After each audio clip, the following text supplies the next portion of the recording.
Hello, everybody. Welcome back to my channel, Science Academy Student. This is Sagar Patil, your physics faculty, and you already know we successfully completed our two chapters from 12th Science NCERT. So we are now moved to our third chapter, that is current electricity. And please, if you want to learn all those chapter and all those topic from the previous two chapters, just do one thing: write the topic name, and by Sagar sir you can easily get each and every topic from that particular chapter. Or else you can do one thing: press the I button or I tab which is shown in your screen, and you can find the playlist easily over there. So please just continue. We are focusing on our third chapter, that is current electricity. So start करते हैं current electricity के बारे में current electricity को start करते हैं। चलो क्या है, तो सबसे बेसिक चीज है व्हाट इज करंट। लेकिन before move to this chapter, हमने पिछले सारे चैप्टरों में क्या सीखा, जरा थोड़ा सा फटाफट से रिकॉल कर लेते हैं।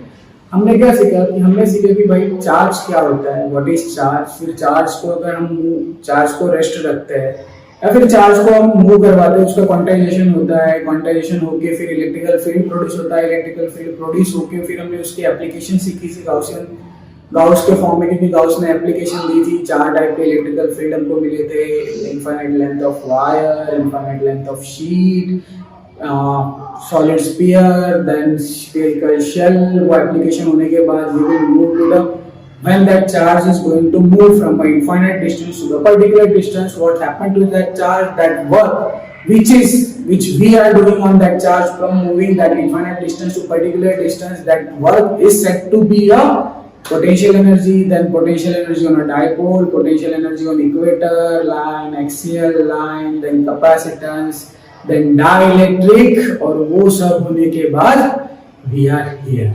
ठीक है। सो सबसे पहले चैप्टर का थीम समझते हैं।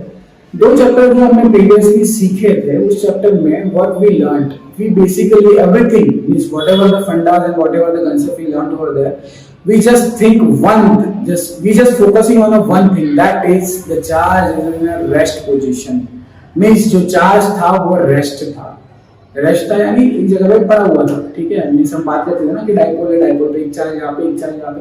तो what that charge is in rest position. Now we will talk if the charge is moving, then what happened. If the charge is moving, then what happened. Now I can give you a simple example. Suppose if you want to glow the LED, आपको अगर LED जलाना है, so क्या करोगे आप? You just provide a battery, and because of that battery the LED will glow। then what happened into particular that circuit? what happened in that circuit? कुछ नहीं होता है यार, बैटरी होती है, बैटरी क्या करती है, पोटेंशियल डिफरेंस की वजह से चार्जेस को पुश करती है, और उस पुश करने की वजह से क्या होता है, जो चार्ज रहे होते हैं एलईडी के अंदर वो मूव करते हैं, and that move, because of that moving of charges the light will move. ठीक है, and you will easily get the electrical energy in the form of light energy. ठीक है, so this is the basic phenomenon. देखो यहाँ पे मैं जो यहाँ पे खड़ा हूँ या फिर जो आपको समझा रहा हूँ, मैं यहाँ पे आपको बहुत सारा लॉजिकल चीज नहीं समझाया है। ठीक है, आप चीजों को बेसिकली समझो, बिकॉज बेसिक चीजें कंसेप्ट को क्लियर करती है। If you easily get the concept, then you can easily adopt the theory, और you can easily adopt my words what I am telling you. ठीक है, सो चलो स्टार्ट करते हैं करंट के लिए। So what is current? Current क्या है? तो बेसिकली करंट जो है, current is nothing but it is a flowing of charges. ठीक है, चार्ज का फ्लो, इसी को क्या कहते हैं? करंट कहते हैं। तो चलो बात करते हैं क्या। देखो यहाँ पे इफ, यहाँ पे मैंने कंडक्टर लिया, इफ वगैरह छोड़ दो। ठीक है, ये बात की बात है, ये बात करते हैं क्या है डेफिनेशन। पहले देखते हैं ये चीज क्या है। ये सपोज एक कंडक्टर है। ठीक है, इस कंडक्टर का ये क्रॉस सेक्शन एरिया मैंने लिया। इस क्रॉस सेक्शन एरिया में से कुछ करंट फ्लो हो रहा है या फिर कुछ चार्जेस इसमें से मूव हो रहे हैं। ठीक है, इसमें भी सेम उसी टाइम पे यहाँ से भी मूव हो रहा है, और ये I ampere, I is the symbol of current and A is the ampere, is the unit of current. ठीक है, सो देखो क्या है, if Q is the net charge flowing through the normal to the cross section of conductor in the time t, current I is equal to Q upon M। ठीक है, बहुत खतरनाक लग रहा होगा ना, टेंशन मत लो। देखो क्या बोला मैंने कि चार्ज का फ्लो होना ही करंट है। अगर चार्ज का फ्लो होना ही करंट है तो भैया ये अपॉन में टाइम क्यों है? आपका क्वेश्चन है, बनता है यार, जाहिर सी बात है, क्यों नहीं बनेगा। ठीक है, तो अपॉन में टाइम क्यों आया, विद रिस्पेक्ट टू टाइम क्यों आया? तो चलो एक सिंपल सा एग्जांपल समझते हैं, इसके लिए मजेदार एग्जांपल देता हूं मैं आपको। इस सपोज आप कहीं पे ब्लड डोनेट करने जा रहे हो, ठीक है, कहीं ब्लड डोनेट कर रहे हो, आपको लेटाया गया, मस्त एकदम खाया खिलाया पिलाया, मस्त बोला अभी ब्लड डोनेट करो, आपको ब्लड डोनेट करवाया। चलो, तो ब्लड डोनेट करने के लिए एक डॉक्टर आया, सपोज एक आपका फ्रेंड है, आप गए, दोनों गए, ठीक है, एक डॉक्टर आया, उसने आपके फ्रेंड का जो ब्लड लिया, that blood should be 100 ml per hour, ठीक है, क्या ब्लड लिया? 100 ml पर आवर, यानी एक आवर में 100 ml। लेकिन जो दूसरा डॉक्टर आया और वो आपको ब्लड लेना शुरू किया, that blood should be 1 litre per hour, ठीक है। दूसरे ने ब्लड लिया 1 लीटर पर आवर के रेट से, क्या फर्क पड़ेगा? अगर आपको मैंने 1 घंटा वहां पे लेटा के रखा, किसका ब्लड ज्यादा जाएगा? आपका या आपके दोस्त का? जाहिर सी बात है आपका जाएगा, आप जाओगे भी दूसरी बार ब्लड देने, ठीक है। इतना निकालते नहीं, this is just example, but why I am taking this example, what happened this particular time, ठीक है, ये टाइम की वजह से क्या फर्क पड़ा? Because that particular time indicates the how much rate will be there of flowing blood from your body to that particular packet where they are going to pack the blood, ठीक है। सो चीज क्या है, जो टाइम है वो time interval, इसके लिए हम करंट फ्लोइंग में लेते हैं, because that time is the tool for calculate the how much charge is produce और is moving from one body to another body, या फिर one portion to another portion, ठीक है, या फिर one cross section to another cross section. So time क्या है? Particular tool है जो क्या करवाता है आपको, कितना चार्ज फ्लो हो रहा है उसको इंडिकेट करवाता है। पर सीधी सी बात है, पर यूनिट या फिर पर सेकंड या per hour, whatever, it should be indicator rate, ठीक है। जैसे मैंने आपको बताया कि ये 100 ml वाले का इंपैक्ट क्या होगा, एक आवर में 100 ml कम है, एक आवर में 1 लीटर बहुत ज्यादा है, तो ये दोनों में क्या डिफरेंस है? जाहिर सी बात है 1 लीटर वाले का इंपैक्ट क्या होगा, ज्यादा होगा, ठीक है, समझ रहे हो चीजें। सो वही एग्जैक्टली आप है कि कितना करंट इसमें से मूव होगा पर्टिकुलर गिवन टाइम इंटरवल में, that indicates the current. Battery क्या काम करती है? सबको ऐसा लगता होगा कि यार बैटरी हमने लगा दिया, तो बैटरी ऐसा होता होगा कि चार्जेस को बढ़ा देता होगा, नहीं, बैटरी कभी भी चार्जेस को नहीं बढ़ाती। Then what battery do? Battery क्या करती है? बैटरी यार सीधे से काम करती है, बैटरी चार्ज को मूव करवाने में हेल्प करती है। मूव करवाने में हेल्प करती है इन द सेंस क्या है, तो आप सीधा सा समझो, कोई बैटरी है 2 वोल्ट की, कोई बैटरी है 12 वोल्ट की। सो what is the basic difference between 2 volt and 12 volt? 2 volt की बैटरी में और 12 वोल्ट की बैटरी में बेसिक डिफरेंस क्या है?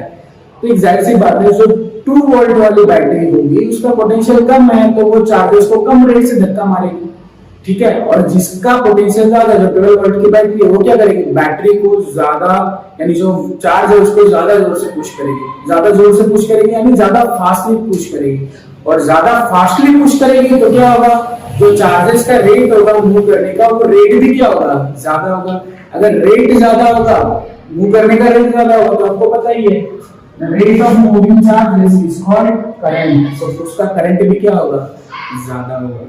सो आई होप आपको ये सारा फिनोमिनन पता चल रहा होगा, ठीक है। चलो, सो ये हो गया पूरा का पूरा करंट का इंट्रो, ठीक है। करंट की डेफिनेशन हमने समझ ली, करंट का बेसिक क्या है वो भी हमने समझ लिया। चलो बात करते हैं अभी इसकी यूनिट की। तो what is the unit of current? तो क्या लगता है क्या होगा करंट का यूनिट? तो यहाँ पे लिख देता हूँ मैं, जबकि मैं ऑलरेडी यहाँ पे लिख चुका हूँ, उसका यूनिट एम्पियर होता है, लेकिन हमको पता है क्यू का यूनिट क्या होता है, कूलम। टाइम का यूनिट क्या होता है, सेकंड, दैट मींस इसका यूनिट होगा कूलम पर सेकंड और ampere. Ampere is scientist name, जैसे था ना यार रेजिस्टेंस के लिए हमने पढ़ा था ओहम, ओहम साइंटिस्ट का नाम था, वैसे ही एम्पियर भी क्या है, साइंटिस्ट का नाम। सो this is the basic unit for coulomb per second और ampere. Now we will discuss about what is this commercial unit. Commercially कौन से यूनिट को हम ध्यान में लेते हैं? So commercially हम बेसिक 2 यूनिट को मेजर करते हैं, ठीक है। या फिर आपको करंट की अमाउंट अगर स्मॉल हो, स्मॉल अमाउंट ऑफ करंट हो, या फिर आप कमर्शियल यूनिट की बात करेंगे।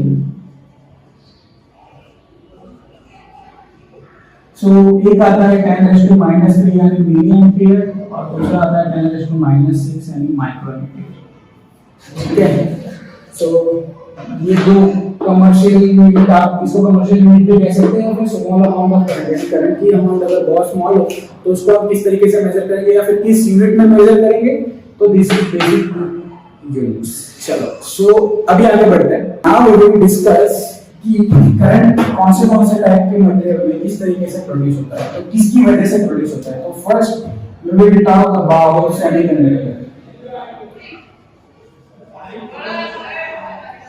डोंट वरी, ये बहुत बड़ा चैप्टर है, ये आपको आएगा भी इलेक्ट्रिकल साइंस के पार्ट 2 में। ठीक है, चलो सेमीकंडक्टर में जो करंट का पास होता है या फिर करंट जिसकी वजह से बनता है, तो that is a two component, one is electron और second one is holes. Electron और होल्स की वजह से बनता है। ये होल्स बहुत ही अच्छा टॉपिक है, बहुत अच्छा कांसेप्ट है, चलिए आएगा तब उसमें और भी डिटेल में समझने वाले, so don't worry about it.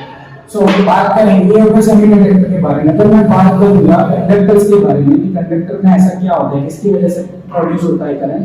So that is because of electrons. Conductors में किसकी वजह से प्रोड्यूस होता है current, because of electrons. And we will talk about the chemical solutions, या फिर इसको हम इलेक्ट्रोलाइट भी कहते हैं। ठीक है, so इलेक्ट्रोलाइट में किसकी वजह से प्रोड्यूस होता है, that is because of positive ion and negative ion. ठीक है, so this is the major current producing और current carrying particles in the various kind of solutions और मटेरियल। ठीक है, so please take a note of this as well. तो फिर हम आगे बढ़ेंगे। चलो बच्चों, आगे बढ़ते हैं। आई होप आपको ऐसा पता चला होगा, पता चला है तो यार एक लाइक दे दो। चलो बच्चों, आगे बढ़ते हैं और डिस्कस करते हैं इसके आगे के टॉपिक पे। चलो, next we will discuss about the two definition and two most important definition of this 1 ampere and I ampere. ठीक है, so 1 ampere and I ampere की डेफिनेशन के बारे में बात करते हैं। चलो, इसके लिए कुछ आपको बहुत सारा लॉजिकल याद करने की जरूरत नहीं है। बेसिकली एक सिंपल ये डेफिनेशन याद कर लो या फिर इसको समझ लो। मैं तो एक रिकमेंड करूंगा कि किसी भी चीज को समझो तो ऑटोमेटिकली याद रहती है। ठीक है, दिस इज माय फंडा, that's why I love physics, this is the beauty of physics. ठीक है, चलो फिजिक्स के बारे में बात करते करते बहुत ज्यादा मजा आता है। सो आई की बात करते हैं। So what is the formula of I, that is I is equal to E upon T, right.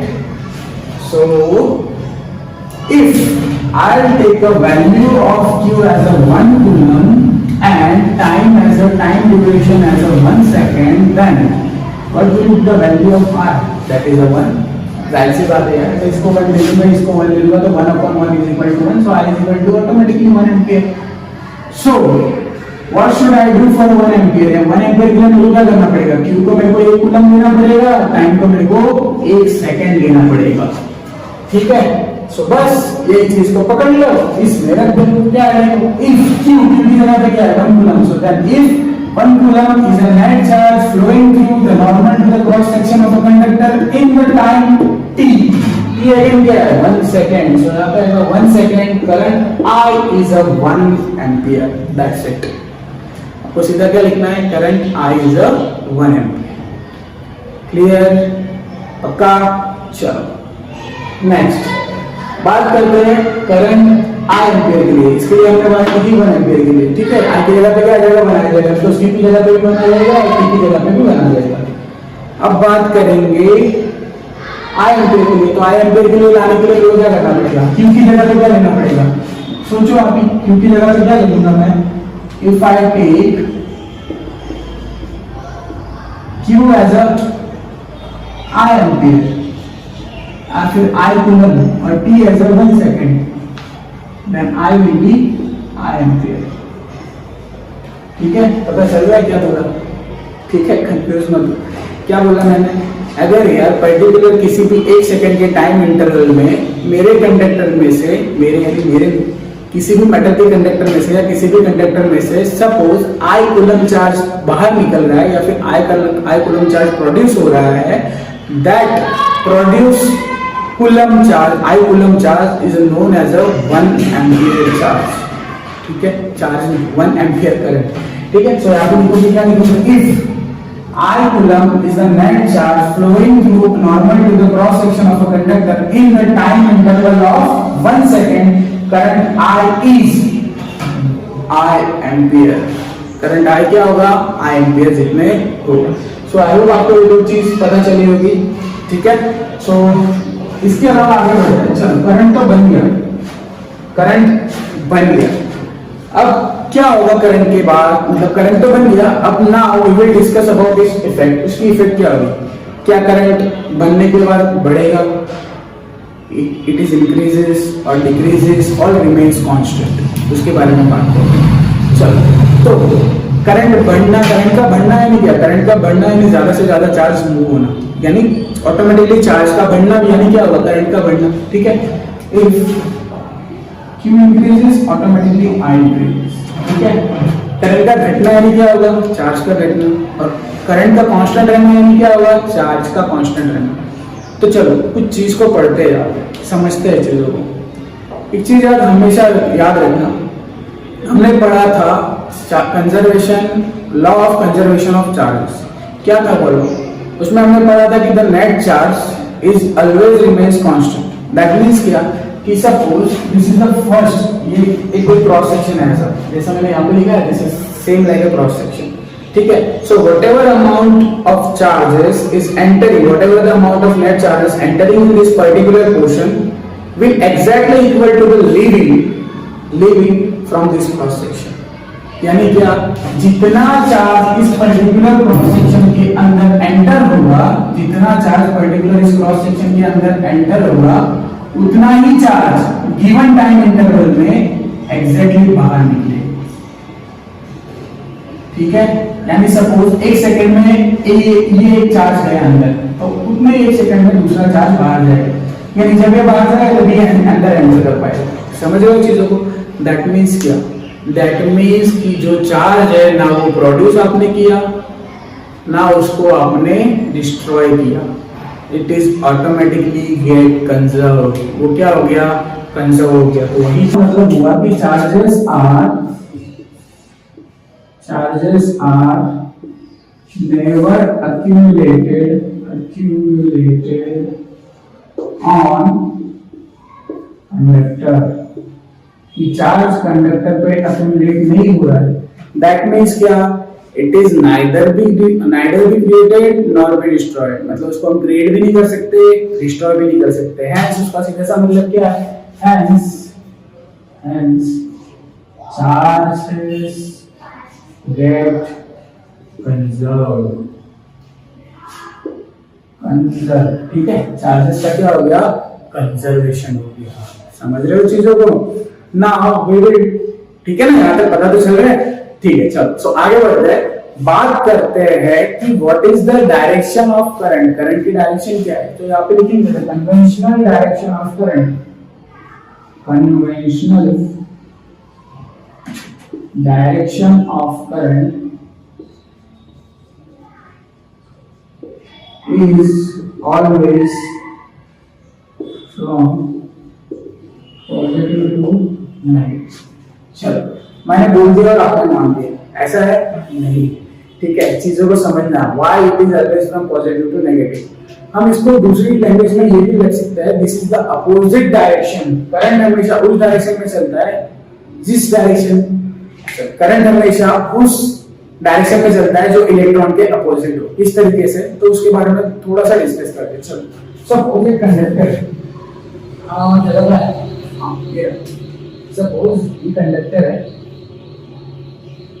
ठीक है, इस कंडक्टर को मैंने किसी बैटरी के साथ जोड़ दिया, तो चलो कंडक्टर को जोड़ते हैं बैटरी के साथ।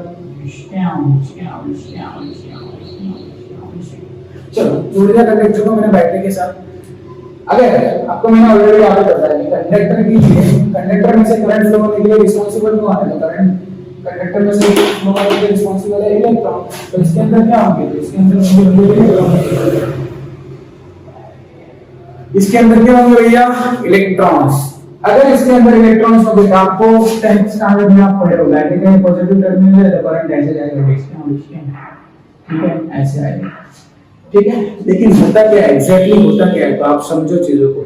This positive charge and this is the negative charge and because of this charges ये इलेक्ट्रॉन पे इलेक्ट्रिकल फील्ड प्रोड्यूस होता है या फिर इलेक्ट्रिकल फोर्स प्रोड्यूस होता है, ठीक है। आप जानते हैं, हमने पढ़ा भी ऑलरेडी, ठीक है। इसकी लिंक मैं आपको डिस्क्रिप्शन में तो दे ही दूंगा, आपको आई बटन पे भी इसकी प्लेलिस्ट देखने को मिलेगी। सो उस प्लेलिस्ट में आप इलेक्ट्रिकल फील्ड का एक मैंने बनाया हुआ है टॉपिक, उसको देखना ध्यान से, तो आपको ये सारी चीज समझ आ जाएगी। क्या होता है, ये पॉजिटिव टर्मिनल है या नेगेटिव टर्मिनल, या फिर पॉजिटिव प्लेट है या नेगेटिव प्लेट, ठीक है। इसकी वजह से इलेक्ट्रिकल फील्ड प्रोड्यूस होगा किस पर्टिकुलर ऐसा इस जोन में, और इसके अंदर इलेक्ट्रॉन्स है। अगर इसके अंदर इलेक्ट्रॉन्स है तो जाहिर सी बात है पॉजिटिव टर्मिनल नेगेटिव टर्मिनल होता है, ये इलेक्ट्रॉन किसकी तरफ अट्रैक्ट होंगे, पॉजिटिव की तरफ अट्रैक्ट होंगे। And if it is attracted towards positive then इसका फ्लो कैसे होगा, देखो। तो ये इलेक्ट्रॉन कुछ इस तरीके से मूव करेगी, ठीक है, ये इलेक्ट्रॉन कुछ इस तरीके से मूव करेगी, और ये इलेक्ट्रॉन के ऊपर माइनस चार्ज होता है, तो ये माइनस चार्ज, ये माइनस चार्ज, एक दूसरे को रिपेल करके इसकी डायरेक्शन कुछ यहाँ पे भेज देंगे, यानी ये यहाँ के इलेक्ट्रॉन कुछ इस तरीके से। सो समझ लो चीज को कि देखो तीन इलेक्ट्रॉन यहाँ से चले, बिकॉज ऑफ दिस पॉजिटिव यहाँ पे आए, और जो इस पोर्शन में इलेक्ट्रॉन है दिस रिपल्शन फोर्स की वजह से वो यहाँ पे चले गए। इलेक्ट्रॉन का फ्लो कुछ इस तरीके से, this is the flow of electron, but what is the flow of current, current का फ्लो किस डायरेक्शन में, तो करंट का फ्लो कुछ इस डायरेक्शन में। सो इससे मेरे को क्या पता चला, इससे मेरे को ये पता चला कि भाई जो हमारी कन्वेंशनल डायरेक्शन है किसकी, करंट की, it is always from positive to negative, and you can also say that it is in the opposite direction of flow of electron, यानी इलेक्ट्रॉन के फ्लो के अपोजिट डायरेक्शन में मेरा करंट चलता है, ठीक है। इसको कोई दूसरे एग्जांपल से भी समझना चाहो तो आप समझ सकते हो, किस तरीके से समझाता हूं। सपोज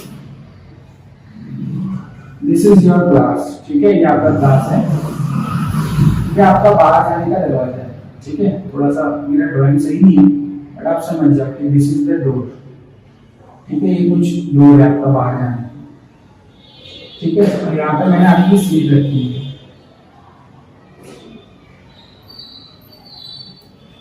चलो बाहर जाने के लिए कंडीशन ये है कि एक बच्चा यहाँ पे आएगा, तब मतलब ये बच्चा यहाँ से बाहर जाएगा, ये पहला वाला बच्चा, दूसरा, तीसरा, चौथा।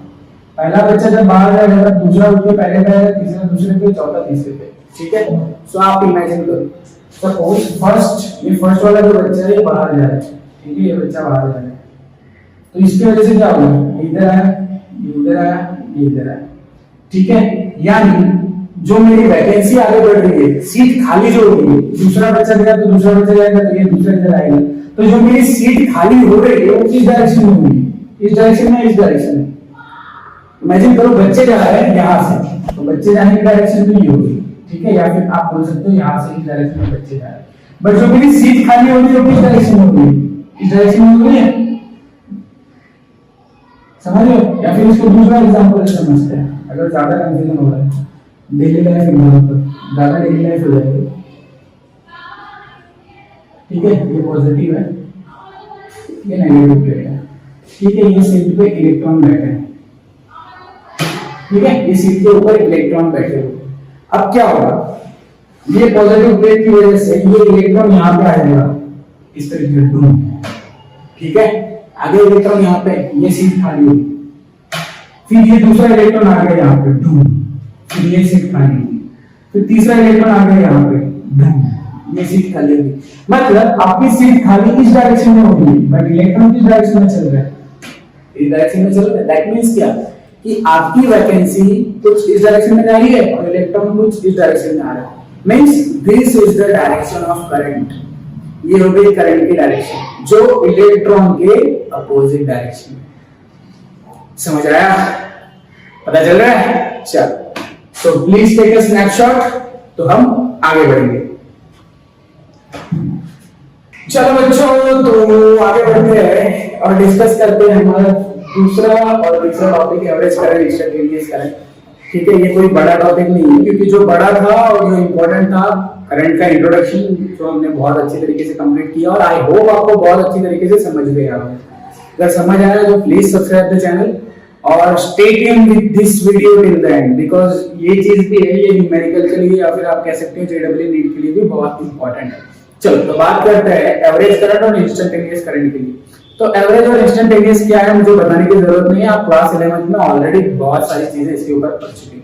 What is the meaning of average? Average का मीनिंग क्या है? तो भाई पर्टिकुलर कोई टाइम, दो टाइम इंटरवल दिए, इस टाइम से इस टाइम के लेके इसके बीच में मेरे को करंट फाइंड करना है, तो क्या करूंगा, हर एक पर्टिकुलर पॉइंट पे कितना करंट है उस सबका निकाल के टोटल सम करके डिवाइडेड बाय टोटल नंबर करके मैं क्या निकालूंगा, एवरेज निकालूंगा। तो वो पर्टिकुलर एवरेज यानी है पर्टिकुलर हर एक पॉइंट के पास उतना करंट है या फिर पर्टिकुलर क्रॉस सेक्शन के पास उतना करंट है, that is the average current. But what is the instantaneous current? Instantaneous current यानी क्या? तो यार गिवन पर्टिकुलर टाइम के वक्त, यानी फिर 2 सेकंड 3 सेकंड 4 सेकंड पर्टिकुलर किसी भी गिवन टाइम के वक्त उस क्रॉस सेक्शन में कितना करंट है, that current is known as a instantaneous current. समझते हैं? कोई दिक्कत नहीं, समझते हैं। What is the formula of average current? I का फार्मूला क्या होता है? Average current I is equal to delta Q upon delta T and U variable लो। डेल्टा Q यानी क्या होता है?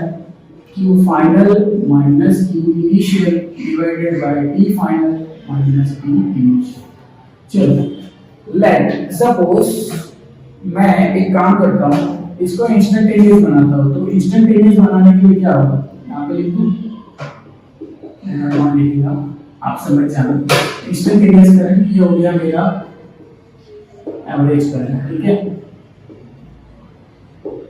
चलो तो इंस्टेंटेनियस करंट के लिए क्या होगा, तो लिमिट लेनी पड़ेगी, आई फाइंड करेंगे। So limit delta T stands to 0 delta Q upon delta T and I is equal to dQ upon dt. So these are the two important formula for average current and instantaneous current. देखो बच्चों भूलना मत, क्योंकि ये बहुत ही ज्यादा important चीज है। इसके ऊपर से न्यूमेरिकल किस तरीके से पूछा जाता है, चलो हम उसके लिए बात करते हैं। सपोज आपको एक इक्वेशन दिया गया है, बात करते हैं Q का। सपोज Q का इक्वेशन दिया आपको 5t² + 3t + 2, ठीक है।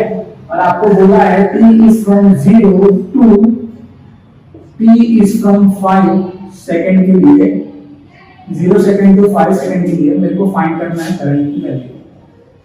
What is the current? तो मैंने आपको ऑलरेडी बोला, आपको देखने से भी पता चलता होगा कि टाइम इंटरवल दिया है, इस टाइम से लेके उस टाइम तक कितना करंट होगा बताओ, ठीक है। इस टाइम से लेके उस टाइम तक, तो this is the time interval. ये क्या है? Time interval. और जहां पे टाइम इंटरवल आता है वहां पे हमेशा कौन सा करंट आता है? Average current. कौन सा करंट आता है? एवरेज करंट आता है। तो चलो फाइंड करते हैं इसके लिए। पहले बात करेंगे Q इनिशियल की, फिर बात करेंगे Q फाइनल की। सो Q इनिशियल क्या होगा? इनिशियल मेरा टाइम कितना है? 0 सेकंड। सो जहां पे t दिखता है वहां पे 0 रख दो, तो क्या होगा? 5 * 0² + 3 * 0 + 2। सो QI will be कितना आएगा? 2 कूलम। Q की वैल्यू कितनी आ गई इनिशियली? 2 कूलम। बात करते हैं फाइनल की। सो QF इज इक्वल टू, जहां पे t लिखता है वहां पे 5 रख दो, तो आएगा 5 का स्क्वायर, यहां पे आएगा 3 * 5, यहां पे आएगा 2 करो। 5 का स्क्वायर 25 और 25 * 5 सो 125 प्लस 15 प्लस 2, और इसका कितना होता है? तो 15 और ये 20 का 140, सो 142 कूलम। ये हो गया मेरा Q फाइनल, ठीक है। देखो Q फाइनल मिल गया, Q इनिशियल मिल गया। टाइम की बात कर लेते हैं, ये 0 to 5 सेकंड है, तो T इनिशियल कितना हो गया?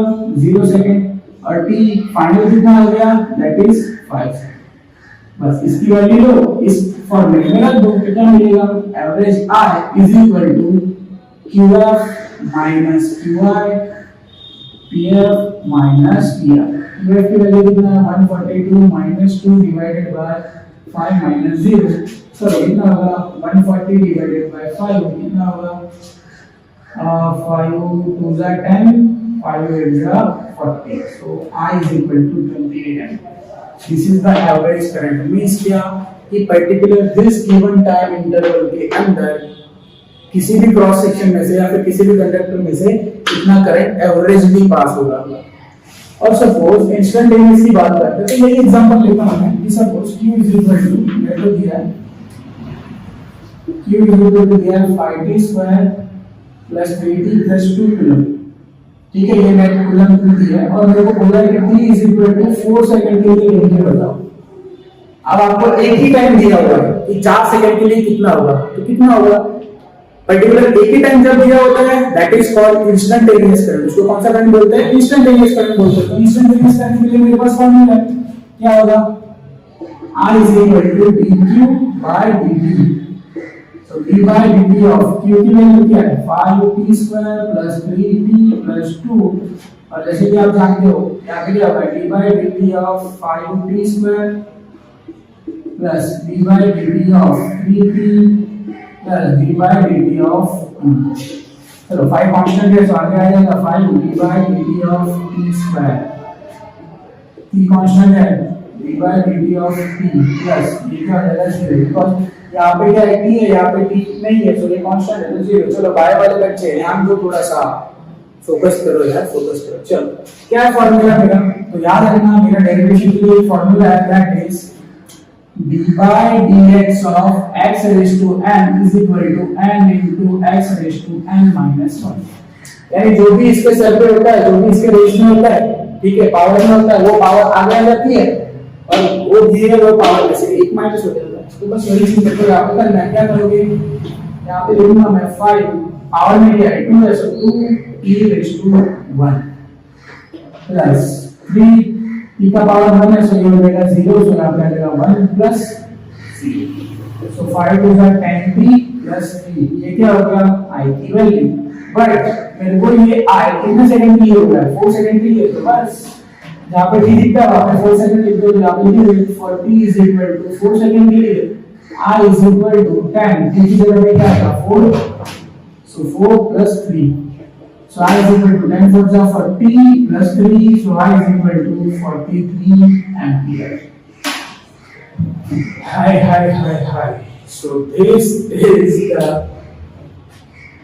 instantaneous current of particular any given time interval यानी 4 के लिए 4 सेकंड पे जो करंट होगा 43 एम्पीयर होगा और इस पूरे इंटरवल में जो एवरेजली हर एक सेकंड के लिए करंट होगा दैट इज 28 एम्पीयर होगा।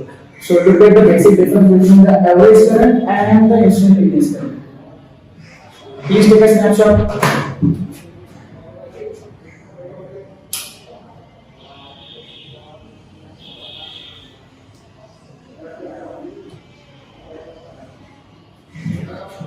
So this is done from today's session। I hope you loved this video lecture। So please do one thing, subscribe the channel and share this video between all the students who really need it। So please take care and bye bye।